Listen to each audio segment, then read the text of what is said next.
E aí, pessoal, sejam bem-vindos aí a mais uma aula, no caso Sociologia, primeiro ano, o objeto de conhecimento, né, que é o conteúdo, chama-se cientificismo, é esse tema aí que vamos trabalhar, fazer uma leitura, uma análise, né, uma coisa mais tranquila, né. Então, o que é o cientificismo? É a doutrina dos que consideram os conhecimentos científicos como definitivos. Ou seja, ele tem a razão como base e pode ser tomado como uma doutrina semelhante ao racionalismo.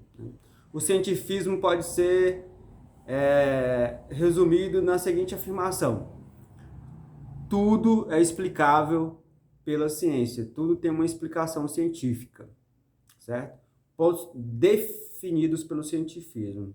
É uma afirmação muito forte e que confia muito nos métodos científicos e na racionalidade humana. Então, somente o conhecimento científico é um conhecimento verdadeiro e real, né, metodológico. Somente aquilo que pode ser expresso quantitativamente ou ser formalizado, né, ou ser repetido à vontade, né, sob condições aí de laboratório, pode ser conteúdo de um verdadeiro conhecimento, certo? Ou seja, recíproca. Tudo o que pode ser expresso de forma coerente, em termos quantitativos, ou pode ser repetido sob condições de laboratório, é objeto do conhecimento científico e, por isso, válido e aceitável. Concepção mecanicista, formalista ou analista da natureza. O sonho da ciência, né? Aí, ponto, é o sonho da ciência, no caso, né? É uma concepção mecanicista, né? Formalista ou analista da natureza, né? O sonho da ciência. Átomos e moléculas e suas combinações podem ser o quê? Inteiramente descrito segundo leis matemáticas da física, das partículas elementares. A vida da célula em termos de molécula, o pensamento do espírito, né, compreendendo aí todos os tipos de experiências psíquicas. Ou seja, tudo é explicável pela ciência, em termos de circuitos de neurônios, né? No limite, o mundo não é senão uma estrutura particular no seio da matemática. O papel do especialista, somente os especialistas são os donos da verdade. A ciência e a tecnologia provinda da ciência podem o quê? Resolver os problemas do ser humano. E somente elas. Então, eles acreditam nisso. Que a ciência e a tecnologia provida da ciência podem resolver os problemas do ser humano. Né? Igual... É notável, né? Hoje, com a evolução, com essas transformações científicas, né, aumentaram-se muito as possibilidades, né? O tempo de vida do ser humano por meio de medicamentos. Se você só assim, para pensar, né? Para analisar o que a medicina é capaz, o que a tecnologia é capaz, o que o ser humano é capaz hoje, nos dias atuais, né? Com internet, com tudo que é disponível. Lógico que não todos têm acesso a esses bens, né? A essas condições, a essas tecnologias, a essas informações, a esse conhecimento, né? Que facilita, que aumenta o tempo de vida. Certo?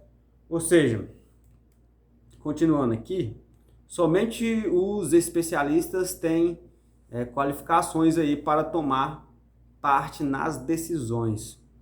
Se um especialista não basta para abarcar todos os campos envolvidos, recorra-se a um conjunto de especialistas. Assim como vocês recorrem a um conjunto de professores que passam um conteúdo para vocês, né? Ciência, né? Objeto de estudo e cientistas são vistos como entidades distintas, diferentes, né? E não influenciáveis. Há, assim, no campo científico há alguns pensadores que concordam com isso e há aqueles também que discordam dessa distinção aí.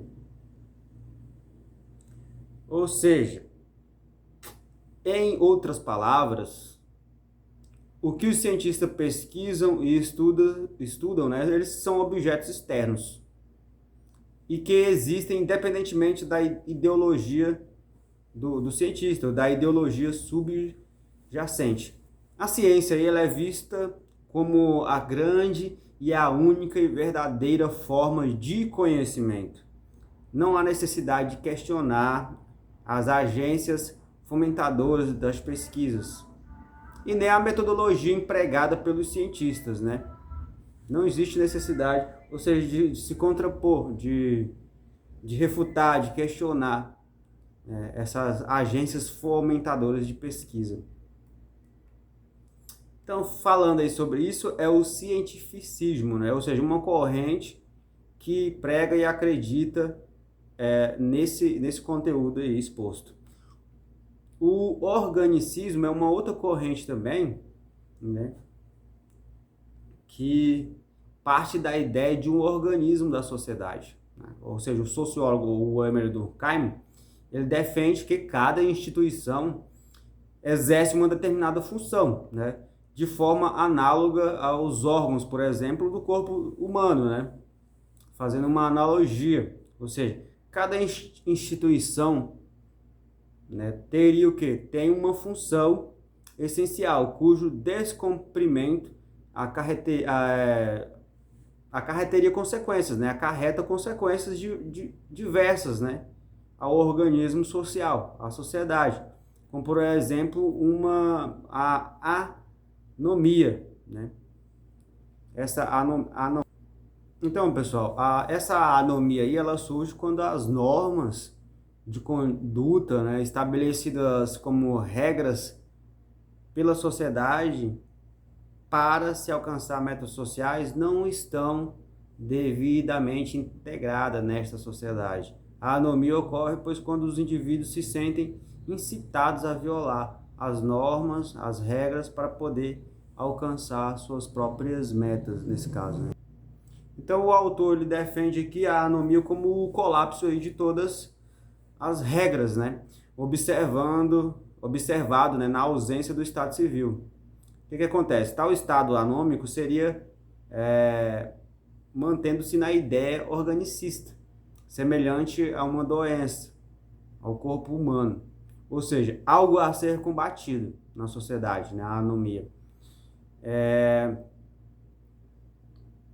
Ou seja, tem que ser combatido para que não leve ao fim da sociedade, para que não acabe com o Estado, né? Não ocorra esse retrocesso. No caso da doença, é o fim da vida. A interação causada pelas instituições ao buscar evitar o estado de anomia gera o que na sociedade uma solidariedade. A solidariedade tal que pode ser classificada como orgânica, que seria baseado que na divisão específica de funções para garantir o funcionamento da sociedade, ou mecânica, que seria baseada no compartilhamento de valores para todos, sendo assim a divisão do trabalho igual entre os membros da sociedade, né? Então o que acontece aí? O Emile Durkheim, em sua obra, né, Regras Relativas à Explicação do Fato Social, se aprofunda ainda na ideia do funcionalismo, atribuindo o quê? Ao direito a função de ressocializar os indivíduos, que se desfuncionalizassem, né, agindo de forma individualista, de regular a vida em sociedade, indo além do quê? Do estabelecimento da ordem e da manutenção desta. Segundo a organicidade do Durkheim, defende ainda que um fato social ele explica o outro, sendo estes relacionados à coletividade, bem como as consciências que devem prevalecer de forma a evitar que a passionalidade presente em consciências individuais acarretem a perda de coesão da sociedade, né? Ou seja, a realidade social deve ultrapassar o indivíduo, evitando assim a anomia. Então, se a realidade social ultrapassa o indivíduo, aquele indivíduo que está infringindo as normas e as regras, né, que está burlando, está ultrapassando os limites impostos, né, vai acontecer o quê? Assim como uma doença no corpo, o sistema imunológico vai atacar aquela doença. E na sociedade vai ter os mecanismos de defesa para atacar também aqueles indivíduos, porque o indivíduo ele não tem um significado maior do que a sociedade. A sociedade significa muito mais que um único indivíduo, né? Ela é um conjunto. Então, se um único indivíduo ou um pequeno conjunto de indivíduos estão agindo de forma anêmica, né, ou através da anomia social, eles devem ser combatidos. Tá ok? Então, vamos aqui para algumas questões aqui para reforçar o conteúdo. O que acontece? No questão número 1, é a doutrina que consideram os conhecimentos científicos como definitivos. Ele tem a razão como base e pode ser tomado como uma doutrina semelhante ao racionalismo. O cientificismo pode ser resumido na seguinte afirmação. Ou seja, qual é a afirmação que define o cientificismo? Ou letra A, tudo se aprende se estudar. B, tudo é explicável pela ciência. C, tudo pode ser entendido pela consciência. Ou D, penso logo existo. A alternativa correta aqui é a letra B, tudo é explicável pela ciência. Questão número 2. Somente o conhecimento científico é um conhecimento verdadeiro e real. Isto é, somente aquilo que pode ser expresso quantitativamente ou ser formalizado ou ser repetido à vontade sob condições de laboratório pode ser conteúdo de um verdadeiro, né? Pode ser o conteúdo de um verdadeiro. Aí vem letra A, conhecimento. B, problema. C, oásis. D, compromisso. A alternativa correta aqui é a letra A. Pode ser conteúdo de um verdadeiro. Aí letra A, conhecimento. 3. A ciência, né? Objeto de estudo e cientistas são vistos como entidades distintas e não influenciáveis.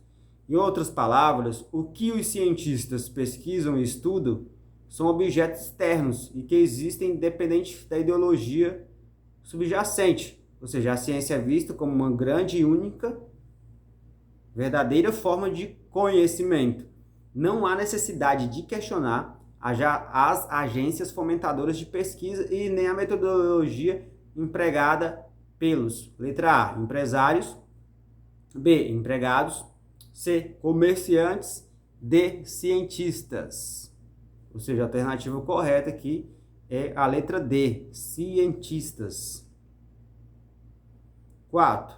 Partindo da ideia de um organicismo da sociedade, o sociólogo Durkheim defende que cada instituição exerce uma determinada função, de forma análoga aos órgãos do corpo humano. Ou seja, cada instituição aí teria uma função essencial, né? Cujo descumprimento acarreta o quê? Diversas, letra A, metodologias. B, maneiras de pensar. C, consequências. Ou letra D, maneiras de se ver.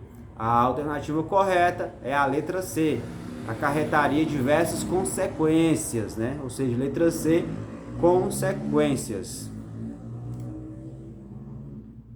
5. O autor aí define a anomia como colapso de todas as regras, observado na ausência do estado civil. Tal estado anômico seria o quê? Mantendo-se na ideia organicista, né? Ou seja, semelhante à doença ao corpo humano, ou seja, algo a ser combatido para que não leve ao, letra A, evolucionismo. B, radicalismo. C, ao fim dos homens. D, ao fim da sociedade. Então, a alternativa correta aqui é a letra D, né? Que não leve, né, ao fim da sociedade. Então, dito tudo isso aí, né, vamos seguindo aí, nessa mesma linha de raciocínio, falar sobre o funcionalismo. Ou seja, é uma teoria aí adaptada para diferentes campos de conhecimento. Ou seja, como a filosofia, a psicologia e a antropologia.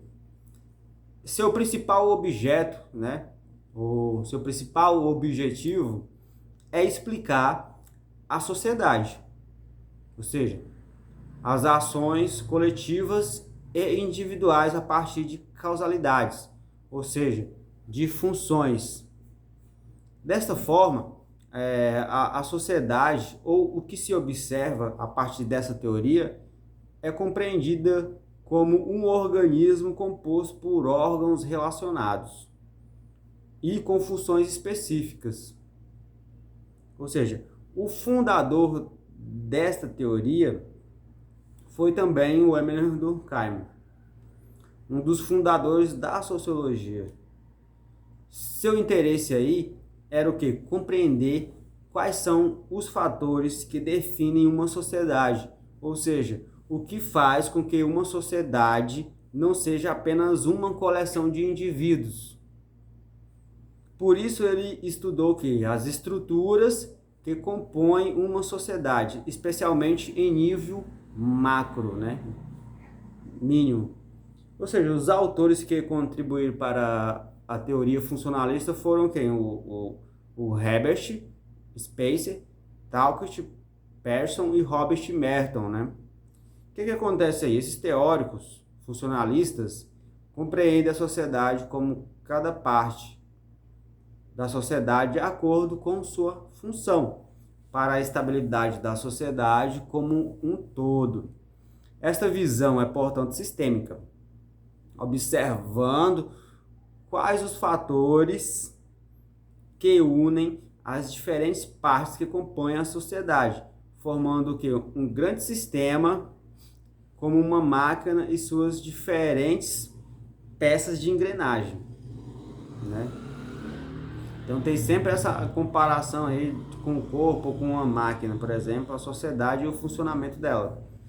De acordo com essa perspectiva aí, especialmente o Durkheim, as partes deste grande organismo não funcionam isoladamente, né?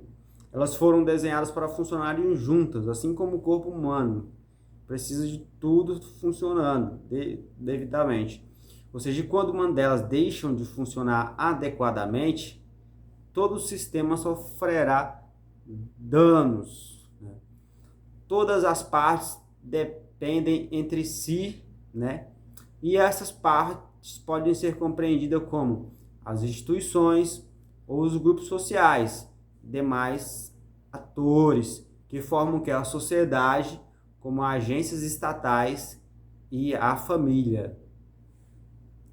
Mas o que de fato faz com que todas estas partes exerçam sua função, né? O que é isso? É o consenso. É o consenso. Sendo o consenso, ele garante o quê? A estabilidade social e os valores comuns de uma sociedade.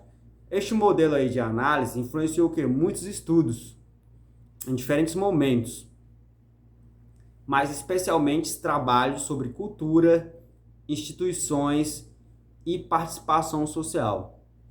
Ou seja, um dos métodos encontrados aí por Durkheim para compreender as diferentes, né, essas diferentes funções de cada uma dessas partes que compõem a sociedade foi o que? Através do estudo das sociedades ditas primitivas. Ou seja, segundo esse autor aí, essas sociedades apresentavam uma composição mais simples e por isso seria mais simples observar o papel, né, desempenhado por cada parte.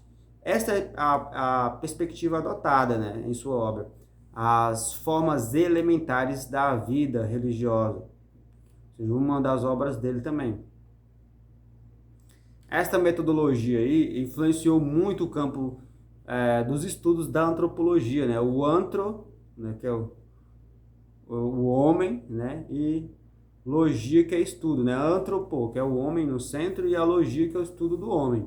Um dos seus principais autores aí é o quê? O Bronislaw, né? O Moniuszki também buscou compreender as instituições sociais de uma perspectiva universal, né?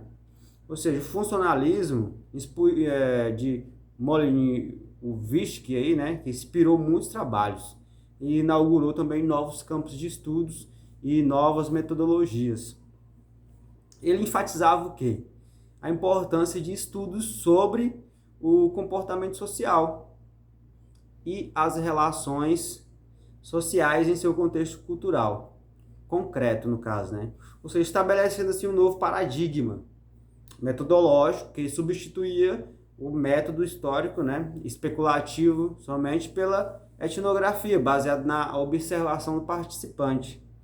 Ou seja, o funcionalismo foi importante, né, para refutar aí teorias como o evolucionismo e o difusionismo, que dominava aí nesse caso a antropologia, né, americana e britânica da época. Os funcionalistas priorizavam a descoberta dos fatos, a existência material, a realidade dos eventos, né, que deveria ser encontrada em suas manifestações aí no presente, observando a situação real aí, das instituições e das pessoas que nelas estavam, né, em suas funções. Por isso a importância do trabalho de campo e da observação do participante. Essa teoria foi muito influente, né, nos anos de 1960 até 1970, porém sofreu muitas críticas, principalmente por não conseguir explicar a complexidade da sociedade e seus atores. Por outros, como os teóricos marxistas, o funcionalismo produziu o quê? Análises estáticas e conservadoras, que não contribuíam para mudar o status social. Dito aí sobre tudo isso aí sobre o funcionalismo, a gente vai falar sobre o isolamento social, né? O que é, né, essa exclusão social, né? Designa um processo de afastamento, né, e privação de determinados indivíduos ou mesmo de grupos sociais em diversos âmbitos da estrutura da sociedade. Os excluídos sociais geralmente são minorias, né, étnicas, culturais ou religiosas, né? Por exemplo, a população carcerária, né, do Brasil estão, de certa forma, em isolamento social. Eles não podem ficar na sociedade. Os excluídos sociais geralmente são essas minorias, né? Por exemplo, temos também os negros, os índios, pobres, homossexuais, toxicodependentes, desempregados, pessoas portadoras de deficiência, dentre outros. Essas pessoas, elas acabam, algumas dessas pessoas, né, principalmente pela essa questão da desigualdade social, elas ficam excluídas socialmente. E os outros também excluem elas, né, já se afastam, não? Às vezes procuram se manter afastado delas, né, por algum motivo desse, simplesmente por ela ser negra, ou índio, ou idoso, ou pobre, ou homossexual, ou toxicodependente, ou por ser desempregada. Até a própria pessoa ela se exclui, né, procura se manter afastada de relações sociais, né, de conexões sociais, deficiência, né, dentre outros. Então, observe que essas pessoas, né, ou grupos sociais, sofrem muitos preconceitos, né? E isso afeta o quê? Diretamente o aspecto da vida dessas pessoas. Porque todas elas são um ser humano, sentem, né? Elas têm a questão afetiva, né, que é muito importante na vida da pessoa. E isso acaba afetando diretamente em suas vidas e, em muitos casos, gera outro problema chamado isolamento social. A pessoa se isola socialmente, né, gerando aí outros problemas, outras consequências, outras sequelas, né, por assim dizer. Aqui, por exemplo, ó, para os toxicodependentes, podemos citar a Cracolândia, lá, né, em São Paulo, situado no centro da cidade, né? Nesse local, diversos dependentes de crack andam pelas ruas em busca de droga. Eles vivem em condições precárias de higiene, não tem casa, nem lugar para dormir, nem banheiro, nem lugar para tomar banho. Então, vivem sem condições de higiene. Nesse caso, podemos citar também o descaso do sistema público para lidar com essas pessoas. Assim, elas são completamente excluídas da sociedade e tratadas de maneira hostil, né? Agora, já falamos aí um pouco sobre a exclusão social. Vou falar sobre inclusão social. A inclusão social é um conceito aí que trata de diversas maneiras de incluir, né, as pessoas, os seres humanos, que por algum motivo estão excluídos da sociedade. Assim como os motivos aí anteriormente descritos, né, ditos. Em resumo, a inclusão social é um conjunto de ações, né, ações, né, pensadas, calculadas, medidas, que priorizam aí a igualdade de direitos entre essas pessoas, né, dessas pessoas que estão de alguma forma excluídas socialmente. Ela o que busca oportunidades de acesso para todos, com o intuito de que acabar com o problema da exclusão social. Projetos, né, e programas, né, ou seja, políticas públicas envolvendo projetos e programas, né, de inclusão de diversas instituições que temos nas nossas sociedades,